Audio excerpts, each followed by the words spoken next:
شر الشيطان اللعين الرجيم بسم الله الرحمن الرحيم الحمد لله رب العالمين الصلاة والسلام على رسوله الكريم وأهل بيته الطيبين الطاهرين وأصحابه المنتجبين أما بعد فقد قال الله سبحانه وتعالى في كتابه المجيد وأصدق القائلين وقوله الحق بسم الله الرحمن الرحيم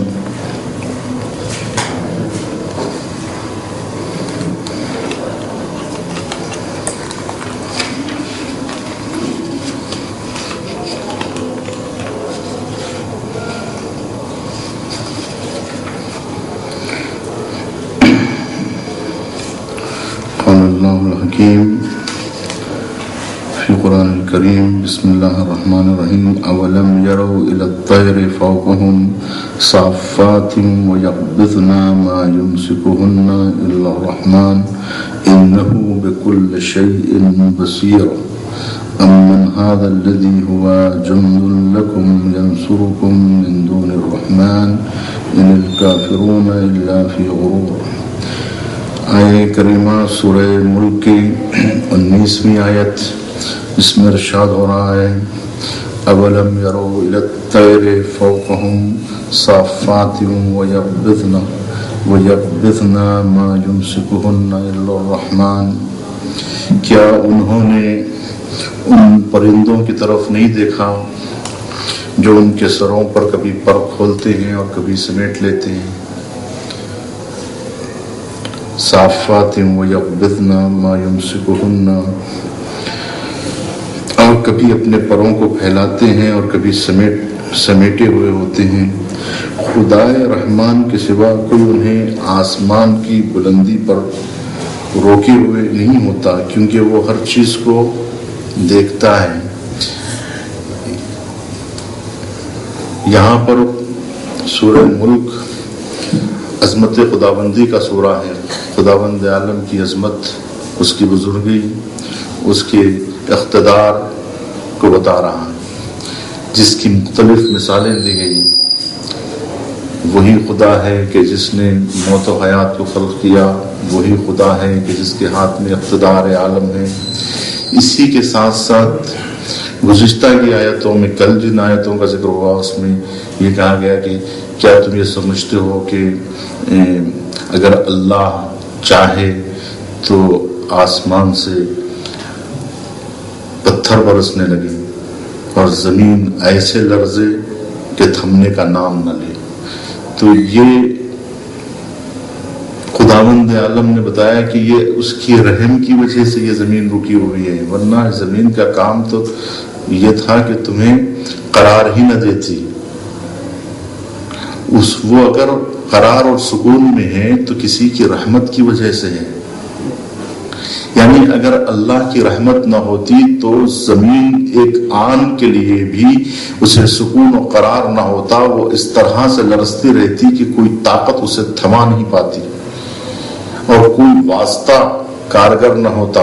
دنیا کی ساری طاقتیں مل کر بھی یہ چاہتی کہ زمین کی تھرتھراہٹ کو روک لے تو رکوا نہیں سکتی تھی. اگر یہ پوری زمین لرزنے لگے تو کس کے اندر، کس بشر میں اتنی طاقت ہے کہ اس وحشی پن کو روک سکے؟ اگر یہ سارے جانور وحشی پن پہ اتر جائیں، جنگلوں سے نکل کر شہروں کا رخ کرے، تو کس کے اندر اتنی طاقت ہے کہ ان وحشی جانوروں کو روک سکے؟ لیکن اللہ نے جانوروں کو رام کر دیا ہے انسانوں کے آگے. یہ جانوروں کی مجبوری نہیں ہے کہ جو باغ وحش میں یا چڑیا گھر میں آپ کے پنجروں کے اندر ہیں.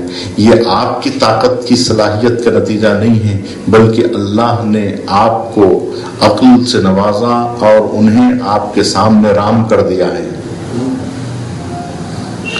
جانور کو انسانوں کے سامنے رام کیا گیا ہے، انہیں نرم کر دیا گیا ہے. اسی طرح سے کہا کہ وَجَعَلَ لَكُمُ الْأَرْضَ ذَلُولًا، کہ اس وہ خدا وہ ہے کہ جس نے هُوَ الَّذِي جَعَلَ لَكُمُ الْأَرْضَ ذَلُولًا، کہ اس نے زمین کو تمہارے لیے رام کر دیا، کہ تمہارے لیے فرش بنی ہوئی ہے، تمہارے لیے بچھی ہوئی ہے، تمہارے تسخر میں تم نے اسے مسخر کر لیا، اور یہ صلاحیت اللہ نے دی ہے، اور اسے رام ہونے کے لیے کہا ہے، اور تمہیں اختیار دیا ہے کہ تم اسے مسخر کرو، تم اس سے مسخر کرو، یعنی تم اس سے فائدہ اٹھاؤ، وہ تمہیں اپنی صلاحیتوں آپ کی خدمت میں عرضہ کرے، پیش کرے، جو کچھ بھی اس کے اندر ہے وہ آپ کے حوالے کر دے، جو صلاحیتیں بھی زمین کے اندر ہیں، رزق دینے کی صلاحیت ہے، پودے کھلانے کی صلاحیت ہے، درختوں کی پرورش کی صلاحیت ہے، یہ جتنی صلاحیتیں زمین کے اندر ہیں وہ ساری کی ساری صلاحیتیں آپ کی خدمت میں پیش کر دے، اور آپ کو اختیار دیا ہے کہ آپ زمین کو مسخر کر لیں۔ سخر لکم ما فی الارض جمیعا، جتنی چیزیں زمین میں ہیں اور زمین کے اندر سے اگتی ہیں وہ ساری چیزیں، چاہے وہ تانبا نکلے کہ پیتل، زمین کے اندر کی جتنی دھاتیں ہیں نا، وہ ساری کی ساری چیزیں، زمین اور اس کے اندر پائی جانے والی تمام صلاحیتیں سخر، تمہارے لیے مسخر کر دیا ہے کہ تم اس سے فائدہ اٹھاؤ، تم اس سے استفادہ کرو۔ ایک طرف تمہیں استفادے کی صلاحیت دی، ایک طرف زمین کو تمہارے لیے رام کیا اور نرم بنایا کہ وہ تمہارے اختیار میں آ جائے، تم اگر ہاتھ اٹھا کر اس کے سینے پہ اگنے والی گھاس کو تم توڑنا چاہو تو ٹوٹ جائے تمہارے ہاتھ سے، اور زمین چیخنے نہ لگے، پکارنے نہ لگے، کیونکہ اس لیے کہ حضرت انسان نے اس کی طرف ہاتھ بڑھایا ہے، ورنہ زمین اگر تم ہاتھ بڑھاتے تو تمہارے ہاتھ کو کھا جاتی، چبا دیتی، کہ اس نے اپنا خون جگر دے کے جن پودوں کو پالا ہے، اپنا خون جگر دے کے جن درختوں کی پرورش کی ہے، تمہارے اندر اتنی مجال کہ میری پرورش کردہ بچوں کو تم چھین لو مجھ سے اور میں دیکھتی رہوں، تو زمین مادر گیتی کی طرح چیختی، چلاتی، پکارتی، روتی، دھاڑے مارتی اور تمہیں نگل جاتی، تمہارے ہاتھ کو روک لیتی، یا اس طاقت کے ساتھ ان پودوں کو اپنے سینے سے چمٹا لیتی کہ کوئی طاقت چھیننا چاہے تو چھین نہ سکتی۔ لیکن یہ اتنا تمہارے لیے نرم کی گئی ہے کہ تم چبا دو تو چبائے جا رہی ہے، تم نگل لو تو نگلے جا رہی ہے۔ زمین سے نکلنے والے ہر پودے کو انسان آسانی سے توڑ بھی لیتا ہے، اسے کھا بھی لیتا ہے، ہضم بھی کر لیتا ہے، چبا بھی دیتا ہے، نگل بھی جاتا ہے، اور وہ ہضم بھی ہو جاتی ہے، اور اس کے جسم میں خون بھی بنتا ہے اور اس کے جسم میں طاقت بھی آتی ہے۔ تو یہ پھلنے پھولنے کے لیے جو رکھا گیا ہے کہ آپ اس سے استفادہ کریں، آپ کے لیے عرضہ کریں، اسی کو کہتے ہیں ذلول، یعنی رام ہو گئی ہے، یعنی اس نے اپنا سر تسلیم خم کر دیا ہے تمہارے سامنے کہ تم اس کے سینے پر اگنے والی ساری کھیتیاں چر جاؤ اور وہ تمہیں کچھ بولے گی نہیں، جتنے پودے ہیں سب توڑ لو، وہ کچھ کہے گی نہیں،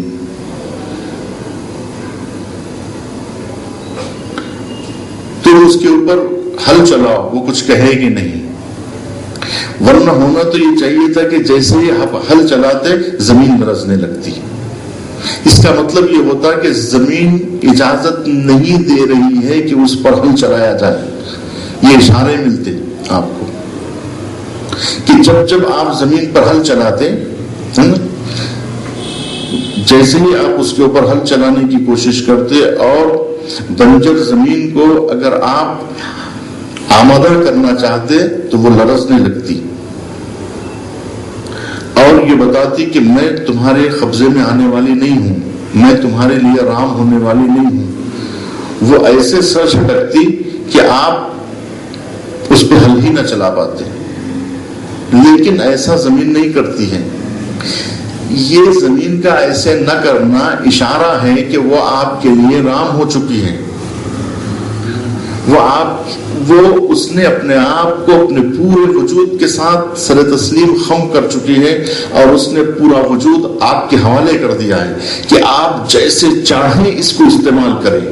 اس کا مطلب یہ ہے کہ وہ اپنی آمادگی کا اظہار کر رہی ہے. اس کا کچھ نہ کہنا، چاہے اس پہ ہل چلا دے، چاہے اس کو رونق دے، چاہے اس کے سینے پر آپ جو ہے دندناتے ہوئے پھرے، آپ کو وہ کچھ کر نہیں رہی ہے. اس کا مطلب یہ ہے کہ وہ آپ سے راضی ہے اور کسی نے اس کو آپ کے لیے راضی کروایا ہے. کسی نے زمین کے کان میں جا کے یہ کہا ہے کہ تمہیں کچھ کرنا نہیں ہے. جب کبھی انسان تم پر چلے، تمہارے سینے پہ دوڑے، تو تمہیں جو ہے خفت کا یا ناراضگی کا یا جو ہے ایسا کوئی اظہار نہیں کرنا ہے جس سے اس بات کا پتا چلے کہ تم ناراض ہو. ناراضگی کا اظہار نہیں کرنا ہے، بلکہ اپنی رضامندی کا ثبوت دینا ہے کہ تم ان کے سامنے جھک چکے ہو.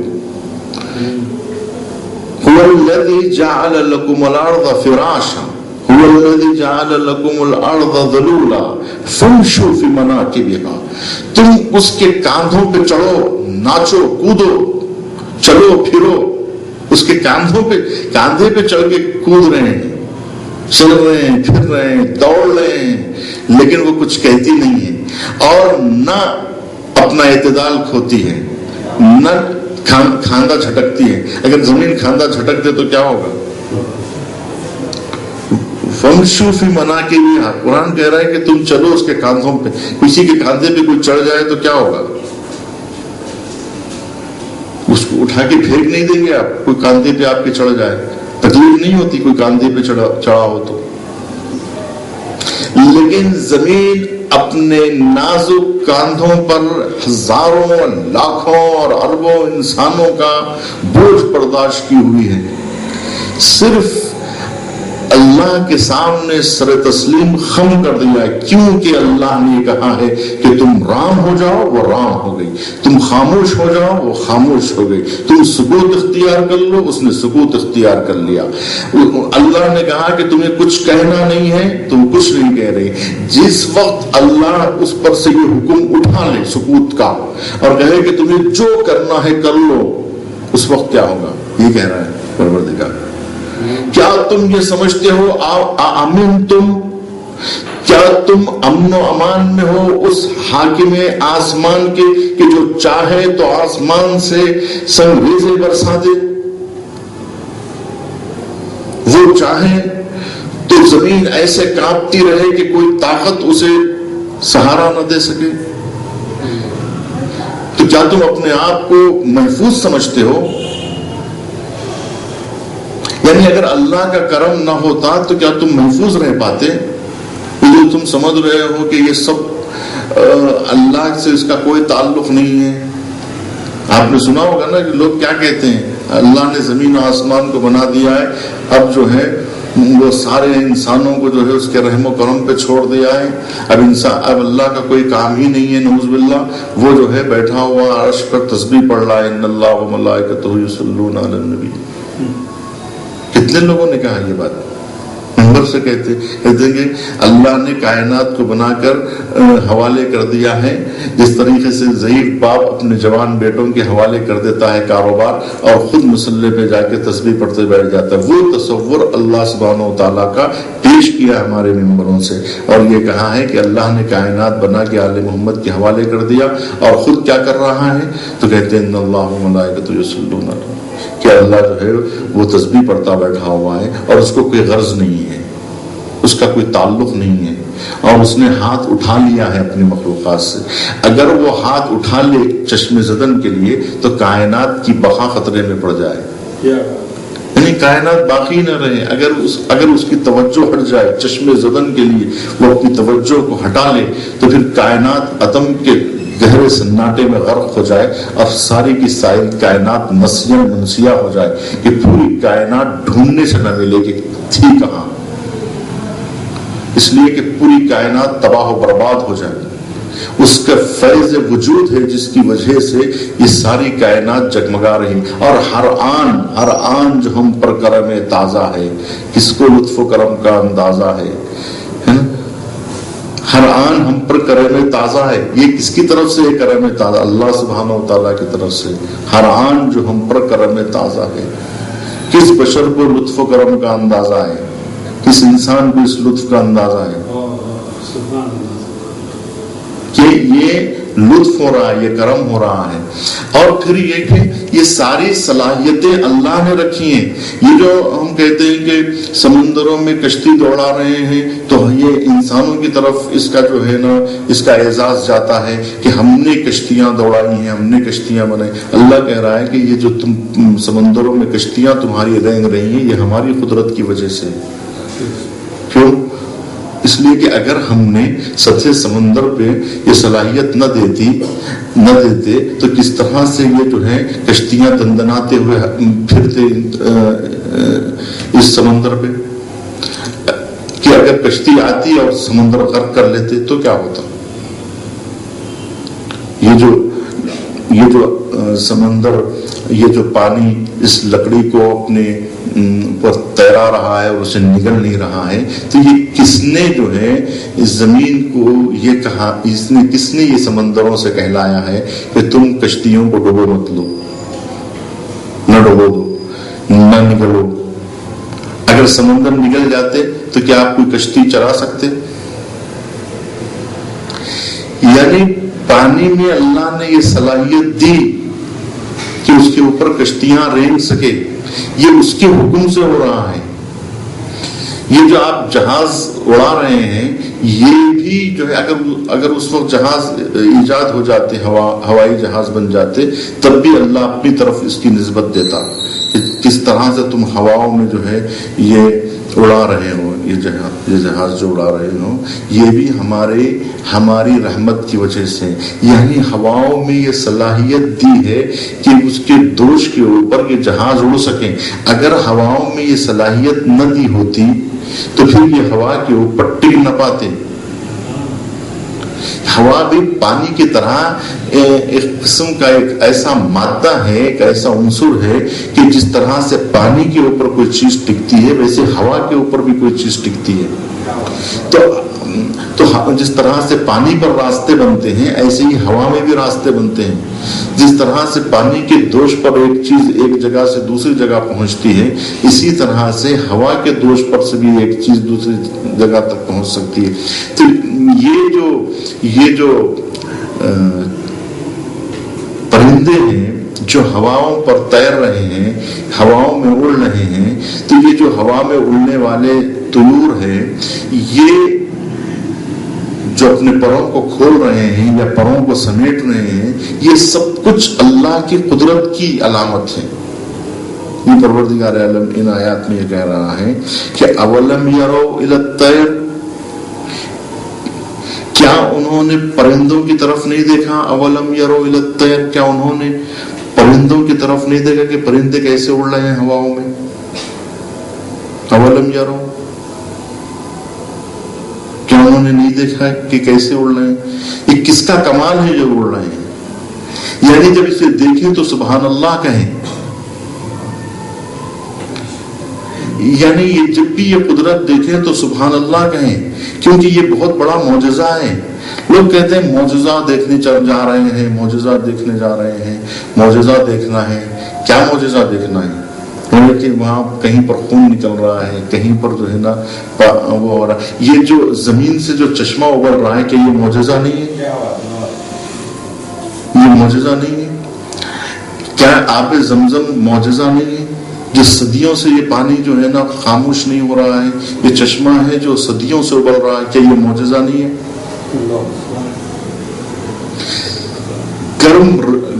گرم صحراؤں کو چیر کے کوئی اس کے بطن سے جو پانی ابل رہا ہے، کیا یہ معجزہ نہیں ہے؟ تو پھر کیا آپ معجزہ دیکھنے جا رہے ہیں؟ کیا ہے جو دیکھنے والے دیدے بینا رکھنے والوں کے لیے تو ہزاروں معجزات ہیں. جو نہیں دیکھنا چاہتا جو ماننا نہیں چاہتا ہے وہ معجزات دیکھ کے بھی نہیں مانتا ہے. اور جتنے لوگوں نے معجزات دیکھے کیا انہوں نے ایمان لا لیا؟ کتنے لوگ معجزات کا مطالبہ کرتے رہے لیکن جب معجزے دکھا دیے تو انہوں نے اور کوئی معجزات کا مطالبہ کیا. ایسے ہی مطالبات کرتے رہے لیکن معجزات کو دیکھ کر ایمان نہیں لائے. اور جو ایمان لانے والے تھے کتنے ایسے تھے جو بغیر معجزات دیکھے ہوئے ایمان لے آئے. انہوں نے معجزے کی ضرورت نہیں محسوس کی اور نہ یہ مطالبہ کیا کہ ہمیں معجزہ دکھاؤ تو ہم ایمان لائیں گے. کیونکہ اگر کوئی معجزہ دیکھنا چاہے، کسی کی اگر نگاہیں کھل جائے تو صبح شام معجزہ ہو رہا ہے. اور اسی یہی وجہ ہے کہ اس وقت اس اہم موقع پر اللہ نے نماز فرض کر دی، واجب کر دی. جیسے نماز آیات ہے نا، زلزلہ آئے تو نماز آیات پڑھو، خسوف ہو تو نماز آیات پڑھو، ہے نا، وہ نماز آیات ہے. یہ بھی ایک قسم کی نماز آیات ہے. فجر کے وقت جو نماز ہے وہ بھی ایک قسم کی آیت ہے، نماز آیات ہے. اس کا نام نماز آیات نہیں ہے لیکن حقیقت میں اگر آپ دیکھیں تو یہ پاؤں کا پھٹنا اور صبح کا طلوع ہونا معجزے سے کم نہیں ہے. اگر کوئی انسان اندھیرے میں پیدا ہوتا تو کون یقین کرتا کہ صبح بھی ہو سکتی ہے؟ کوئی دن کے دوپہر میں پیدا ہوتا اور یوں ہی رہتا تو کب یہ یقین کر پاتا کہ رات بھی آ سکتی ہے؟ اور اگر رات آ جائے تو وہ معجزے سے کم ہے اس کے لیے کہ اتنے بڑے سورج کے چہرے پہ کون نقاب ڈال سکتا ہے؟ وہ سوچ بھی نہیں سکتا تھا کہ ایک دن کوئی چڑھ کے اس کی لو کو کم کر سکتا ہے یا اسے جو ہے یہ غروب بھی کر سکتا ہے. یعنی سورج غروب ہو سکتا ہے، کسی کے دماغ میں خیال پیدا ہی نہیں ہو سکتا تھا اگر وہ دن کے اجالے میں پورے شعور کے ساتھ پیدا ہوتا. ایک وجہ تو یہ ہے کہ ان معجزات کو برداشت نہ کر کے اس کی عقل معاف ہو جاتی اور اس کا ساتھ چھوڑ کے بھاگ جاتی. انسان پیدا ہوتے ہی پاگل ہو جاتا یہ کائنات کو دیکھ کر. اس وجہ سے بھی اللہ نے آہستہ آہستہ اسے کائنات اور طبیعت سے آشنا کیا کہ وہ آشنا ہوتے ہوتے اب اس قسم کا عادی ہو گیا کہ وہ سمجھ رہا ہے یہ سب چیزیں عادی ہیں. یہ اسی لیے بچپن سے اسے جو ہے آہستہ آشنا کروایا ہے کہ اچانک وہ اس کو برداشت نہیں کر سکتا تھا. جوش ایک جگہ پر جو ہے جب پہلے تاج محل کے پہلے دیدار کی داستان نقل کرتا ہے، اس سے ہم اس سے فائدہ اٹھا سکتے ہیں یہاں پر کہ وہ کہتا ہے جب میں بچپن میں اپنے باپ کی انگلی پکڑ کر پہلی مرتبہ تاج محل کا دیدار کیا تو میری حالت بڑی عجیب سی تھی. یعنی تاج محل کی خوبصورتی کو دیکھ کر تاج کی خوبصورتی کا اثر میرے دل و دماغ پر اس قدر گہرا ہوا کہ میں چاروں طرف لوگوں کو دیکھ رہا تھا کہ یہ کس طرح سے آرام سے تاج محل کو دیکھ رہے ہیں. میں تو پاگل ہوا جا رہا ہوں. دل میں آ رہا تھا کہ کودوں، ناچوں، کودوں اور بڑھ کے جو ہے تاج کی وہ پکڑ کر اپنے منہ میں چبا کے کرم کرم کھا جاؤں. وہ ایسا دل چاہ رہا تھا کچھ کو کودوں اس کی خوبصورتی کو دیکھ کر. لیکن اگر میں ایسا کرنے لگوں گا تو لوگ مجھے کیا کہیں گے؟ یہ کہہ کے میں خاموش تھا اور میں حیران تھا ان چہروں کو دیکھ کر کہ جو خاموش دیدار کر رہے تھے اور ان میں ایسی کوئی کیفیت نہیں پا رہا تھا. میں کسی کے اندر ایسی کیفیت میں سمجھ رہا تھا کہ یہ لوگ اس کو دیکھ کے اچھ کے کودے پاگل ہو جائیں گے دیکھ کر، یہ خوبصورتی کو دیکھ کر کہ اتنا خوبصورت تاج محل اور اسے خاموش طریقے سے ہم کیسے دیکھیں اتنا سپاٹ نظروں سے. یہ چیز ایسی نہیں ہے جو سپاٹ نظروں سے دیکھی جائے بلکہ یہ تو دل و دماغ میں ہلچل پیدا کر دینے والی ہے اور انسانی دماغ کو اپیل کر رہی ہے کہ تم خاموش مت رہو اس خوبصورتی کے سامنے. یہ اس قدر خوبصورت ہے کہ انسان پاگل ہو جائے اس خوبصورتی کو دیکھ کر، دیوانہ وار کودے اور اچکے اور دیوانوں جیسی حرکتیں کرے اور ہریالی میں لوٹے کودے. اس قسم کا پاگل پن ہم پہ طاری ہو رہا تھا. یعنی طبیعت کے عاشقوں کو تاج محل کی خوبصورتی برداشت نہیں ہو پاتی تو پھر طبیعت کے یہ عاشق کس طرح سے اس کائنات کی رونقوں کو برداشت کر سکتے ہیں؟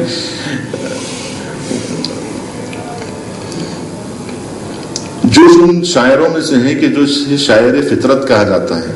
وہ کہتا ہے کہ ایک زمانے تک ہم نے صبح نہیں دیکھی تھی، طلوع سورج، طلوع آفتاب نہیں دیکھا تھا، کیونکہ ہم رات کے 12 بجے تک جو ہے جاگتے تھے، سارے بچے جاگتے تھے، رات میں مجرے ہوا کرتے تھے، شہنائی بجتی تھی اور ناچ گانے کی محفلیں ہوتی تھی. جب ہم اٹھتے تھے تو سورج طلوع ہو جایا کرتا تھا. ہم اٹھتے تھے تو 10 بجے اٹھتے تھے، 11 بجے اٹھتے تھے، 12 بجے اٹھتے تھے، لیکن کبھی ایسا اتفاق نہیں ہوا کہ ہماری آنکھ صبح سویرے کھل جائے اور ہم طلوع آفتاب کا منظر دیکھیں. ایسا جو ہے ایک عرصے تک نہیں ہوا. جب ہم باشعور ہوئے تو ایک مرتبہ ہماری آنکھ کھل گئی اور ہم نے اچانک صبح کا منظر دیکھ لیا.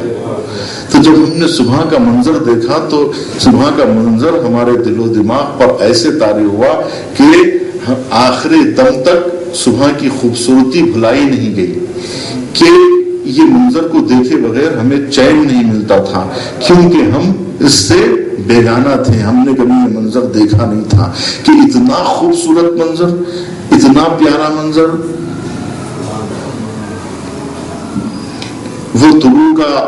وہ طلوع ہونا اور طلوع کس طرح سے جو ہے سورج طلوع ہوتا ہے اور کیسے آہستہ آہستہ اپنے چہرے سے نقاب اڑتا ہے اور کیسے کیسے جو ہے پو پھٹتی ہے اور کیسے اجالا ہوتا ہے اور دیکھتے ہی دیکھتے جو ہے وہ پورا عالم روشن ہو جاتا ہے. تو یہ طلوع کا منظر، یہ غروب کا منظر، یہ سورج کا طلوع ہونا، یہ غروب ہونا، اختلاف لیل نہار، یہ اللہ نے اس کو آیات میں شمار کیا ہے.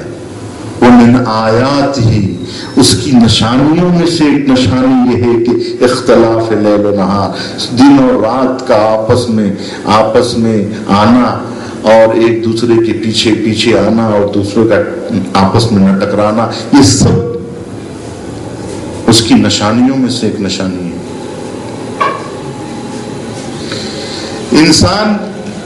انسان کوئی چیز ایجاد نہیں کر سکتا ہے.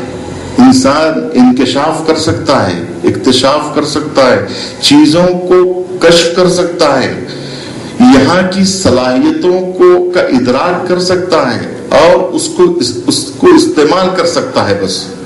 کیونکہ وہ چیزوں کو، اور وہ بھی اللہ نے مسخر کرنے کی وجہ سے تسخیر کیونکہ انسان کے لیے کر دیا ہے، لہٰذا وہ اس کے اختیار میں ہے یہ تمام چیزیں کہ جس سے یہ فائدہ اٹھا سکتا ہے. اور اللہ نے فائدہ اٹھانے کی اسے کھلی چھوٹ دے دی ہے، جس کی وجہ سے وہ ہر آن ایک نیا کرشمہ کر کے بتا رہا ہے.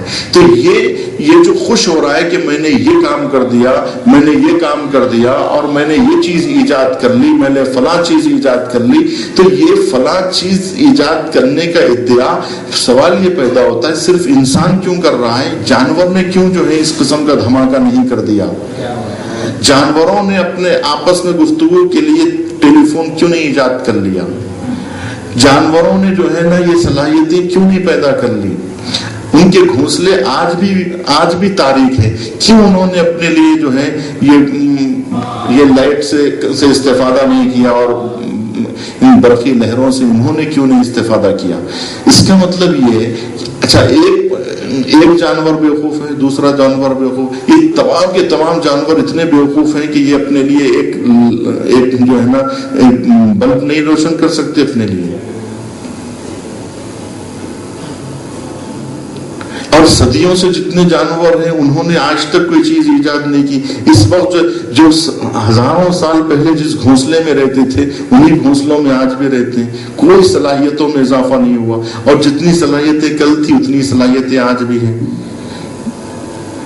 سوال یہ پیدا ہوتا ہے کہ ان کی طرف سے ایسی چیز کیوں، انہوں نے کوئی کمپیوٹر انہوں نے کیوں ایجاد نہیں کر لیا؟ انسان کی اگر یہ ایجاد ہے تو پھر جانوروں کی ایجاد کیا ہے؟ اس کا مطلب یہ ہے کہ جانوروں نے اپنی صلاحیت میں اضافہ نہیں کیا ہے؟ نہیں کیا ہے تو مطلب نہیں کر سکتے اس لیے نہیں کیا ہے. اگر کر سکتے ہوتے تو کر لیے ہوتے. انسان کر سکتے تھے اس لیے کیے. تو یہ کر سکنے کی صلاحیت تو صدیوں پہلے انسان کو دے دی گئی تھی. یہ تو انسان نے بہت دیر سے یہ ترقی کی ہے. یہ ترقی تو اسے کبھی کی کر لینی چاہیے تھی، کیونکہ ترقی کرنے کی صلاحیتیں انسان کو اللہ نے بہت پہلے دی تھی. یعنی عقل ابھی تو نہیں ملی نا انسان کو، بہت پہلے مل چکی ہے. اور جب سے انسان پیدا ہوا ہے عقل و شعور لے کے پیدا ہوا ہے، تو یہ ساری ایجادات جس کی نسبت انسان اپنی طرف دیتا ہے، یہ اس کی جو صلاحیتوں کی اپنی طرف جو نسبت دیتا ہے، یہ نسبت کی صلاحیت بھی اللہ کی پیدا کی ہوئی ہے نا. کہ ٹھیک ہے یہ انسان نے ایجاد کیا ہے، لیکن کیا بغیر اللہ کی دی ہوئی صلاحیت کے ایجاد کر لی ہے؟ یا جو صلاحیت عقل و شعور کی ہے اور علم و معرفت حاصل کرنے کی جو انسان کے پاس صلاحیت ہے، یہ صلاحیت انسان نے خود ایجاد کر لی ہے یا یہ صلاحیت اللہ نے دے کے بھیجی ہے؟ اور یہ صلاحیت ہر پیدا ہونے والے بچے کو اللہ دیتا رہا ہے اور دے رہا ہے.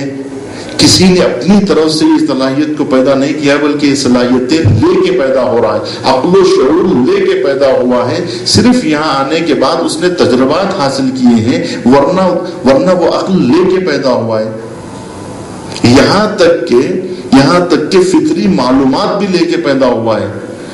یہاں تک کہ بعض فلاسفہ کا کہنا ہے کہ کلیات علوم اللہ نے اسے پہلے سے دے دیے ہیں.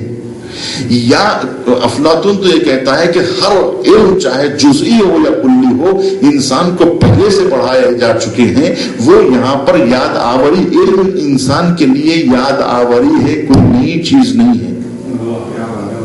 یعنی جیسے جیسے وہ پڑھتا ہے اسے یاد آتا جاتا ہے.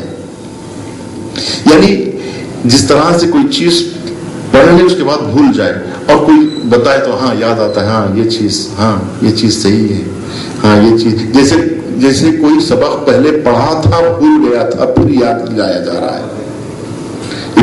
افلاطون یہ کہتا ہے کہ علم یاد آوری ہے، یعنی پہلے سے جانتا تھا بھول گیا تھا پھر یاد دلایا جا رہا ہے. جتنی کتابیں پڑھتا ہے اسے یاد آتا جاتا ہے، ورنہ انسان تو پہلے ہی سے تعلیم یافتہ ہے.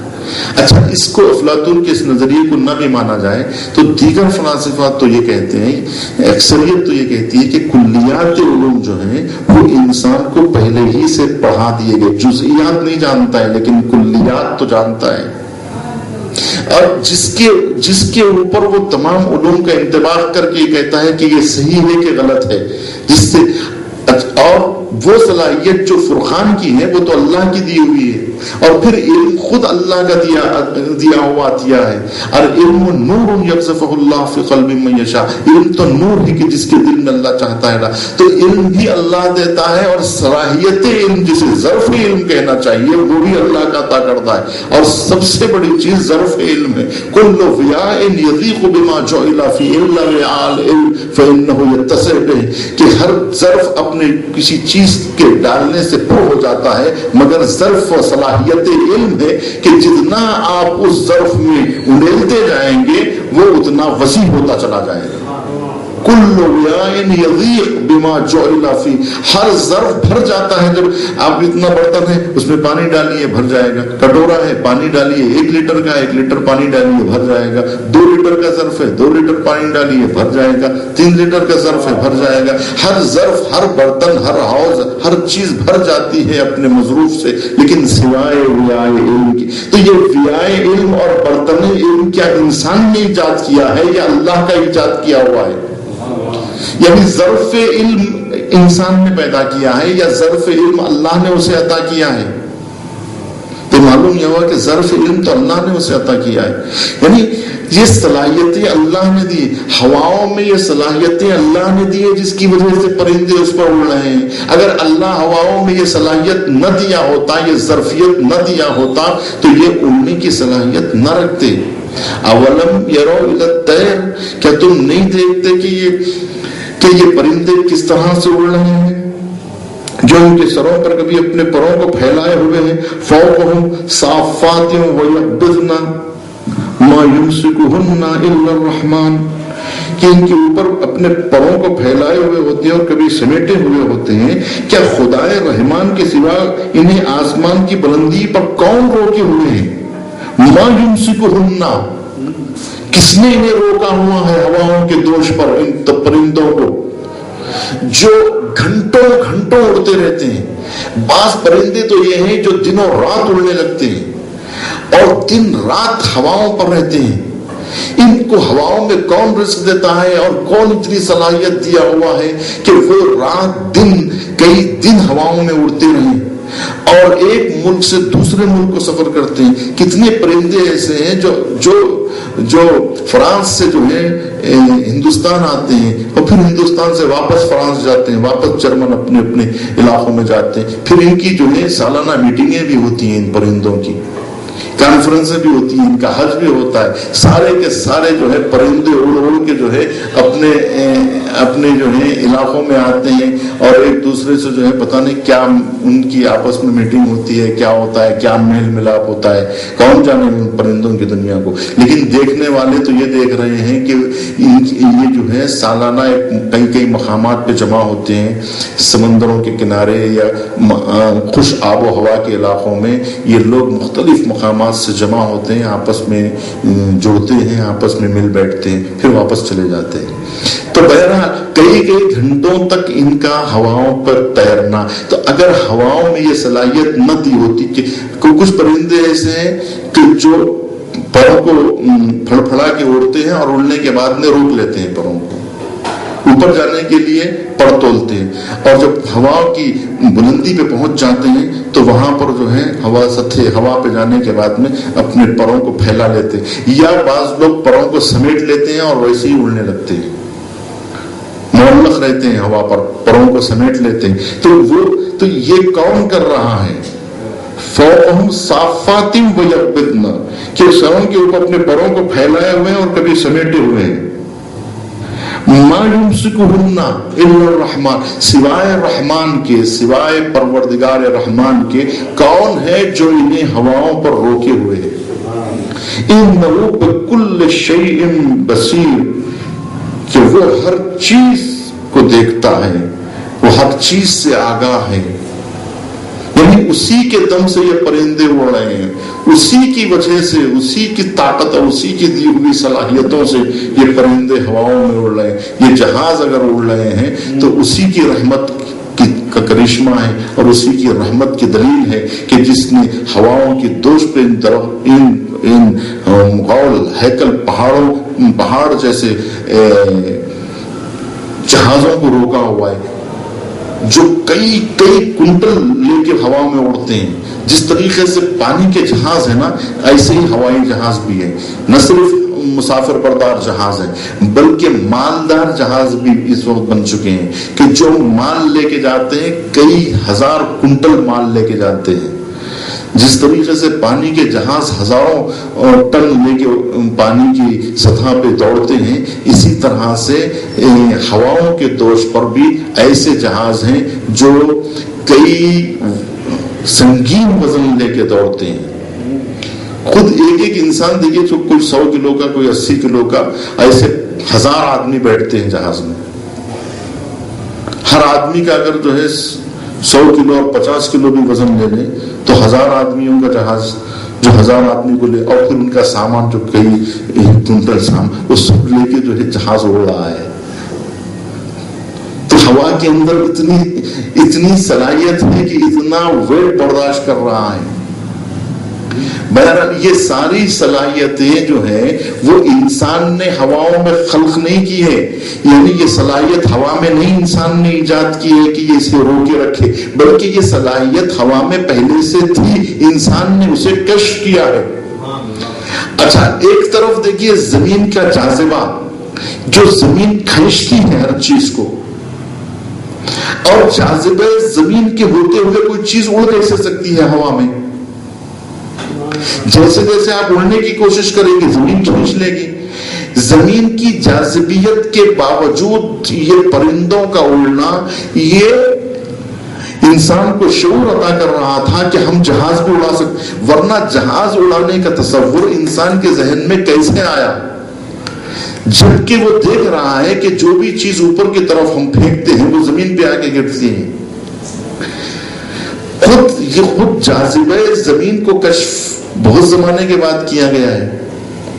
ایک عرصے تک لوگ زمین کی جاذبیت کے قائل نہیں تھے, یا زمین کی جاذبیت کو نہیں سمجھ پاتے تھے کہ کس طریقے سے جو ہے زمین کے اندر جاذبہ پایا جاتا. اگر یہ زمین کے اندر جاذبہ نہ پایا جاتا تو ہم ہر چیز کو اوپر کی طرف اچھال دیتے, کوئی چیز جو ہے زمین کی طرف لوٹ کے واپس نہ آتی اور زمین ہمارے لیے پناہ گاہ نہ بنتی. اور قدم اٹھاتے تو بڑی طاقت سے زمین پہ رکھنا پڑتا. آسانی سے جو اس قدم زمین پہ جا رہا ہے یہ جاذبیت ہی کی تو دیر ہے کہ یہ قدم اٹھایا یہ زمین میں کھینچ لیا. آپ قدم اٹھاتے ہیں زمین کھینچ لیتی ہے, آسانی سے آپ چلے جاتے. اگر بیچ میں گیپ ہوتا, آپ زمین پہ قدم رکھنا چاہتے اور اس میں جاذبیت نہ ہوتی تو کتنی طاقت لگا کے آپ کو زمین پہ قدم رکھنا پڑتا اگر زمین کھینچنے کی صلاحیت نہ رکھتی. تو زمین میں جاذبہ عطا کیا گیا. اس کے باوجود ہواؤں میں یہ طاقت کی یہ پرندے ہواؤں میں اڑ سکے, یہ سب کچھ ایک عجیب اور عظیم اور ناقابل فہم قدرت ہے کہ صرف انسان سوچتے جائے اور سبحان اللہ پڑھتے جائے, سمجھتے جائے اور اس کی قدرت کا کلمہ پڑھتے جائے اور اس کی تسبیح پڑھتے جائے. اس کے علاوہ یہ سارے سائنسدانوں کے ہاتھ میں کچھ نہیں ہے, یہ تمام ڈاکٹروں کے ہاتھ میں کچھ نہیں ہے, ان حکیموں کے ہاتھ میں. ان کا صرف کمال یہ ہے کہ وہ سمجھ جائیں تو کمال ہے, راز سمجھ میں آ جائے تو کمال ہے. اگر کوئی چیز کشف ہو جائے تو یہ جھومنے لگتے ہیں کہ ہم نے یہ دریافت کر لیا, ہم نے یہ سمجھ لیا, ہم نے یہ درک کر لیا, ہم نے یہ اندازہ لگا لیا کہ ہم جو ہے ہوا کے اوپر کھڑے ہو سکتے ہیں. غبارے میں ہوا پھونکی, اس غبارے پہ کھڑے ہو جائے, یہ ہو سکتا ہے. تو یہ لاسٹک بنائی گئی, یہ جو ہے یہ جس قسم کے آپ دیکھ رہے ہیں کہ یہ جو لاری کے اندر جو پہیے ہیں اس کے اندر کیا ہے, ہوا بھری ہوئی ہے. اس ہوا کے اوپر جو ہے وہ لاری کا بوجھ ہوا بڑھتا ہے. تو انہوں نے یہ درک کر لیا کہ اس ہوا کے اندر اتنی طاقت ہے, اس کو کشف کیا ہے خالی. تو کشف کر کے خوشی مناتے ہیں کہ ہم نے کشف کر لیا, ہم نے درک کر لیا, ہم نے سمجھ لیا. ہم ایجاد کرنے کی صلاحیت کسی کے اندر نہیں ہے, اور وہ کوئی ایجاد کہاں سے کر سکتا ہے کہیں, یعنی ان کا ہاتھ اگر زمین و آسمان کے باہر جا سکتا ہے تو وہ کوئی چیز لے آ سکتے ہیں. انہیں جو بھی چیز لینا ہے زمین و آسمان کے اندر ہی سے نکالنا ہے. اس کا مطلب یہ ہے کہ یہاں پر جو بھی چیز ہے ان کی ایجاد کی ہوئی نہیں ہے, کسی اور کی ایجاد کی ہوئی ہے. تو اس کسی کی اور کی ایجاد کی ہوئی زمین پر یہ تصرف کرتے ہیں, ہے نا. اور یہ تصرف کی صلاحیت بھی اللہ سبحانہ و تعالیٰ نے انہیں دیا ہے, اور وہ اس زمین و آسمان سے باہر قدم نہیں رکھ سکتے ہیں اور اس احاطے وجود سے باہر نہیں جا سکتے ہیں کہ کوئی چیز وہاں سے بنا کے یہاں پہ صادر کر سکے. لہٰذا جو بھی چیزیں وہ یہاں بناتے ہیں یہی کی چیزوں سے بناتے ہیں. اس کا مطلب یہ ہے کہ وہ چیزیں انہوں نے ایجاد نہیں کی ہیں بلکہ موجودہ چیزوں سے انہوں نے دریافت کیا ہے اور انہیں سمجھنے کی کوشش کی ہے اور سمجھنے میں کامیاب ہوئے ہیں. یہ ہے کہ کائنات کے راز کو سمجھنا, اس کی تخلیق کو. تو ایسے بہت کم بندے گزرے ہیں کہ جنہوں نے اللہ کے راز کو سمجھ کے اس کے سامنے سر تسلیم خم کیا ہے, اور انہوں نے اپنے آپ کو اللہ کے حوالے کیا ہے. یہ ساری قدرتوں کو دیکھنے کے باوجود بھی کچھ لوگ اکڑ جاتے ہیں, یہ جانتے ہوئے بھی کہ ان کے ہاتھ میں کچھ بھی نہیں ہے, اور وہ صرف محض ایک ایسے مجبور وجود کے ہے کہ اس کے سامنے ان کا کچھ بھی نہیں چلتا ہے اور اس کا کوئی اختیار نہیں ہے اس کائنات میں. اس کے باوجود بھی کچھ لوگ فرعون کی طرح, نمرود کی طرح اللہ کے سامنے اکڑ جاتے ہیں. مگر ایسے کم بندے ہیں کہ جو موسیٰ علیہ السلام اور عیسیٰ علیہ السلام کی طرح کہ جو اپنی ساری صلاحیتوں کے باوجود اللہ سبحانہ و تعالیٰ کے سامنے اپنے سر وجود کو خم کر کے سبحان ربی الاعلی وبحمدہ کہتے ہیں.